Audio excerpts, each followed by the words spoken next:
ئەنجومەنەکانی مەڵبەندی سلێمانی کۆمەڵی ئیسلامی لە شار باژێڕی ڕەنگینەوە بەهارە گەشتێکیان بۆ ئەندامان و لایەنگرانی کۆمەڵی ئیسلامی ساز کرد. بەهارە گەشتەکە ئاوێزان بوو لە دیمەنی جوانی وەرزی بەهار و ئاڵا و پۆستەری لیستی ژمارە 104 کۆمەڵی ئیسلامی.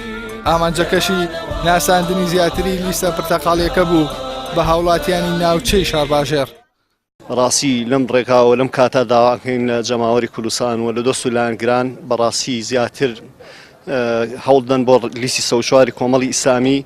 بەڕاستی ئەو لیستەی کە لە ڕابردووە جێدەستی دیارە بۆ خزمەتی گەلی کوردستان و بەڕاستی کۆمەڵەکان دیدی باش و چاک و پاک کە جێگەی ئومێدن بۆ خەڵکی کوردستان کۆمەڵی ئیسلامی کاندیدی کردوون. ئامانجمان لە دیاریکردنی شارباژێر ئەوە بوو کە ساڵانێکی زۆرە شارباژێر وا ناسێنراوە کە تەنها مڵکی یەک حیزبە، بۆیە وەکو مەڵبەندی سلێمانی بیرمان لەوە کردەوە کە بە هاوکاری ئەنجومەنی یەک کە هەستان بەم ئیشە گەورەیە پشتیوانیان بین کە ڕووبکەنە ئەم شوێنە و لێرەشە بانگەشەی سەرخستنی لیستی ژمارە 104 کۆمەڵی ئیسلامی بکەین.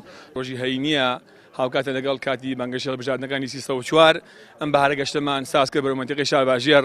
الحەمدولیلا کۆمەڵی ئیسلامی توان بڵێن تاکە لیستە کە سەری بەرزە ئەتوانێ و بانگەشە بکە کە ڕوویە بانگەشە بکە چکۆ الحەمدولیلا ڕابردووی پاکە. ئەندامانی مەکتەبی سیاسی و سەرکردایەتی و ئەندامانی پەرلەمانی کۆمەڵی ئیسلامی ئامادەی بەهارە گەشتەکە بوون. لە وتەکانیشاندا هاوڵاتیان و لایەنگرانی کۆمەڵیان دڵنیا کردەوە با دەنگەکانی ئەوان لە هەڵبژاردنەکاندا مفاجعەی گەورە ڕوو دەدات. پشت بەخوا پاشان بەوەی کە لە خەڵکی ئەبینین هەمووی مەدحی کۆمەڵی ئیسلامی کوردستانەکە، هەمووی باسی کۆمەڵی ئیسلامی، هەموو پێشوازی لە کۆمەڵی ئیسلامی کوردستانەکە. ئینشاءڵڵا دەنگەکانی کۆمەڵ چاوەڕان نەکراوە بێ، دەنگەکانی کۆمەڵ مفاجعەی ئەم هەڵبژاردنە بێ پشت بە پەروەردگار.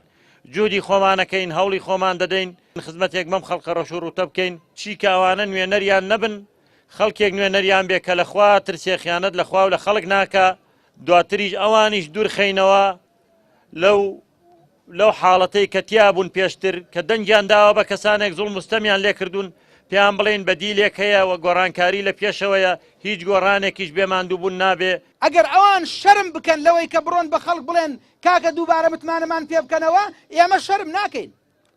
ئێمە سوپاس بۆ خوای پەروەردگار هەموو پۆستێکی خۆمان، کەسایەتی خۆمان، وەزیرمان، پەرلەمانتارمان، ئەمیرمان، سیاسیمان، هەموو شتێکمان لە خزمەتی دین و ژینی خەڵکە بەکارهێناوە.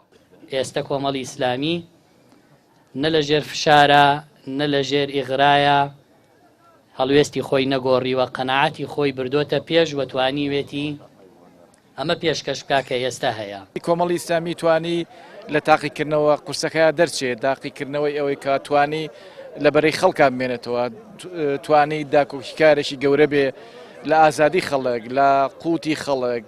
دەنگان بدەن بەو ئاڵایەی کە سمبولی سێبەری هەموو دنیاە، کە سمبولی هاوکات ئەنجومەنەکانی مەڵبەندی خوشکانی کۆمەڵی ئیسلامی بۆ هەمان مەبەست بەهارە گەشت و کەرنەڤاڵی ئۆتۆمبیلی ڕازاوەیان بە ئاڵا و لۆگۆی لیستی ژمارە 104 کۆمەڵی ئیسلامی بۆ دەڤەری شارباژێر بەڕێوە برد و سەردانی گوند و ناوچەکانی سیتەک و تەگەران و قەڵاچوالان و قەزای چوارتایان کرد.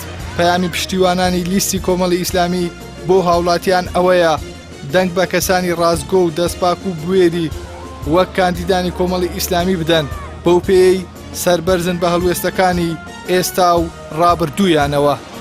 ئیحسان سابر کەناڵی ئاسمانی پەیام دەڤەری شارباژێر.